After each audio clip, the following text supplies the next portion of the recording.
Assalamualaikum warahmatullahi wabarakatuh.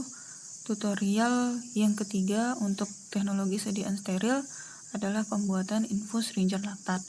Untuk formulanya pada buku petunjuk praktikum. Di buku petunjuknya sudah terdapat NaCl. Kalau sudah ada yang coba menghitung, formula yang ada pada petunjuk praktikum tersebut sudah dalam keadaan isotonis karena sudah ada penambahan NaCl 0,6 gram per 100 mili. Untuk percobaan perhitungannya, kita coba dengan tidak mengikut sertakan NaCl.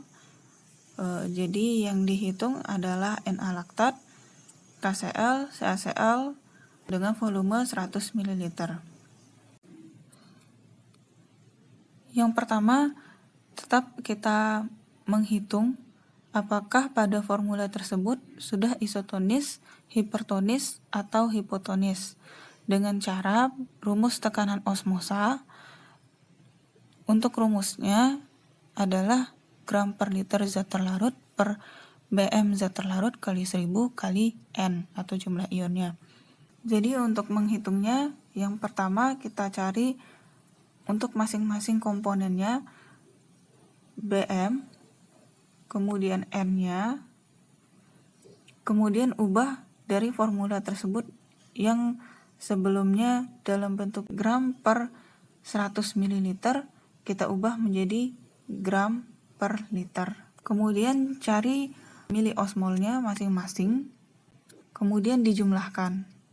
Nah, dari hasil penjumlahan ini kita dapatkan apakah ini sudah isotonis, hipotonis, atau hipertonis. Untuk nilai N atau jumlah ion bisa kita uraikan.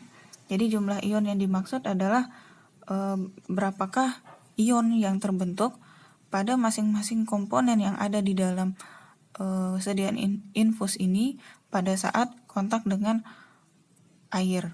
Untuk KCl berarti K plus Cl min.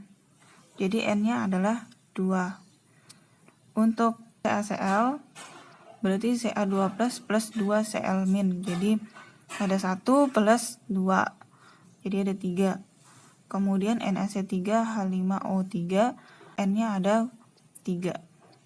Kemudian setelah dipastikan ternyata pada formula tersebut hipotonis, maka pertanyaan yang kedua adalah berapakah NaCl yang dibutuhkan pada komponen tersebut untuk mendapatkan larutan yang isotonis.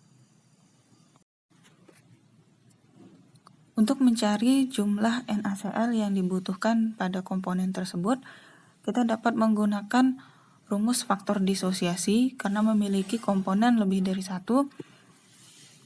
Untuk faktor disosiasi itu bisa kita hitung dengan satu step.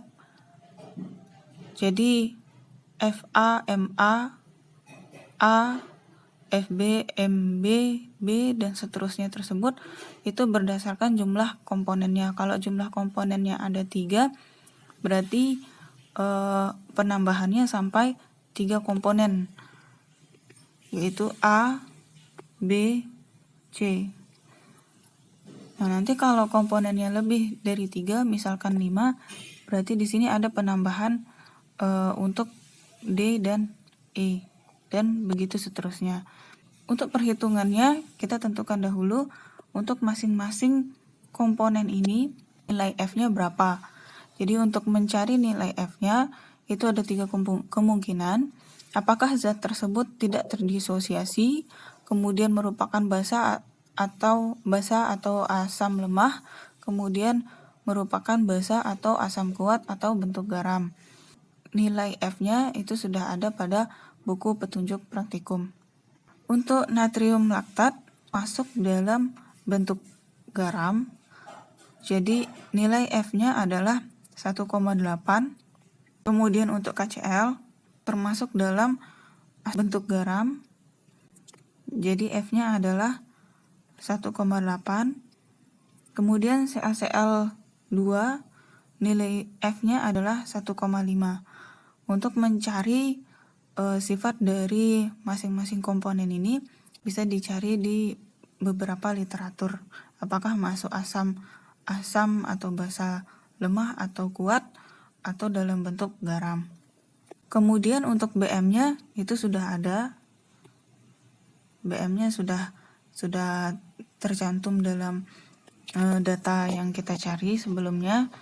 Jadi itu tinggal dimasukkan saja.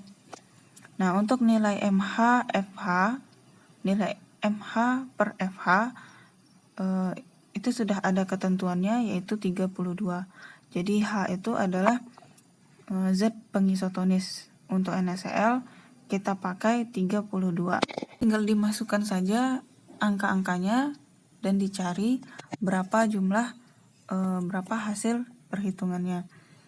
Jadi untuk hasil perhitungannya tetap dalam bentuk gram per liter, karena yang kita masukkan untuk nilai A, B, C, dan seterusnya adalah dalam gram per liter, bukan dalam gram per 100 ml.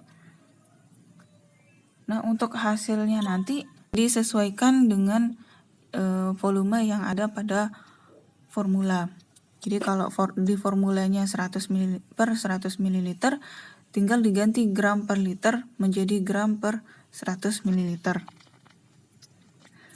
Kalau dalam bentuk per 200 ml, berarti tinggal dikali 2, yang 0,71 dikali 2 sama dengan 1,42 gram per 200 ml. Jadi nilai hasil perhitungannya nanti, hasil perhitungannya tetap dikonversikan dalam volume pada formula yang diminta.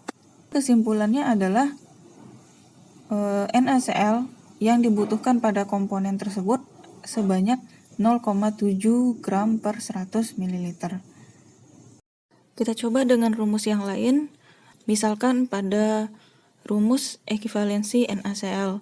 Jadi maksudnya adalah setiap komponen tersebut kita setarakan dengan NaCl, yaitu zat pengisotonis, sebanyak 0,9%. Untuk rumusnya E kali jumlah zat terlarut dalam persen. Untuk mencari nilai E, kita cari dengan literatur dari farmakope yang terbaru, yaitu farmakope ke-6. Kita masuk pada file farmakope 6 di halaman 2296 atau halaman ke 2317. Jadi di situ ada judul dengan tabel larutan isotonik.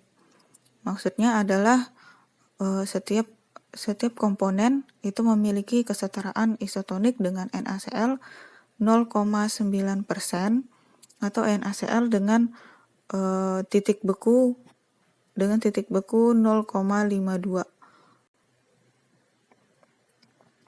Jadi kalau NaCl 0,9% atau titik beku 0,52 itu adalah larutan atau cairan yang dianggap isotonis. Bisa dibaca pada farmakope 6.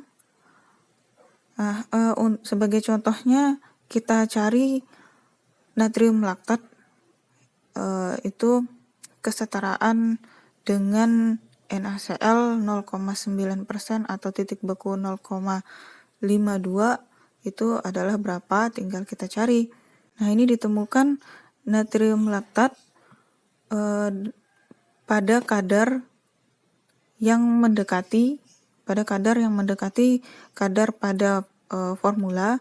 Jadi kalau di formula tadi natrium laktat ini memiliki konsentrasi 0,31%. Berarti yang mendekati dengan 0,31% adalah 0,5%. Jadi yang kita lihat ekivalensi terhadap NaCl-nya adalah 0,58 atau dengan titik beku 0,164 derajat. Ini contoh pada bahan awal, bahan pertama. Untuk bahan selanjutnya juga kita cari di tabel pada farmakope. Jadi nilai E yang kita dapatkan pada farmakope 6 tadi itu masing-masing dicari pada tabel ekivalensi terhadap NaCl 0,9% dan persen yang kita gunakan itu pada tabel ini yang sesuai dengan formula pada buku petunjuk praktikum. Jadi kalau persennya 0,31 berarti yang kita ambil angka ekivalensi NaCl pada persen yang paling mendekati. Jadi yang paling mendekati adalah untuk natrium laktat adalah 0,5%. Sama juga pada KCl dan CaCl itu juga juga dicari dengan cara yang sama. Yang diambil adalah angka pada konsentrasi 0,5%. Jadi yang didapatkan nilainya adalah untuk KCl 0,76 dan CaCl adalah 0,5. Setelah didapatkan nilai tadi dari farmakope, jadi rumus ini bisa kita pakai. Jadi tinggal kita masukkan E-nya adalah nilai yang kita dapatkan, kemudian persen zat terlarut dalam persen itu yang ada pada formula tadi. Masing-masingnya kita kalikan, kita cari sesuai dengan rumusnya. Kemudian hasilnya kita jumlahkan dan didapatkan 0,207 gram per 100 mili. Kemudian untuk penambahan NaCl yang perlu ditambahkan adalah tetap patokannya 0,9%, karena 0,9% itu adalah zat dalam keadaan isotonis pada NaCl.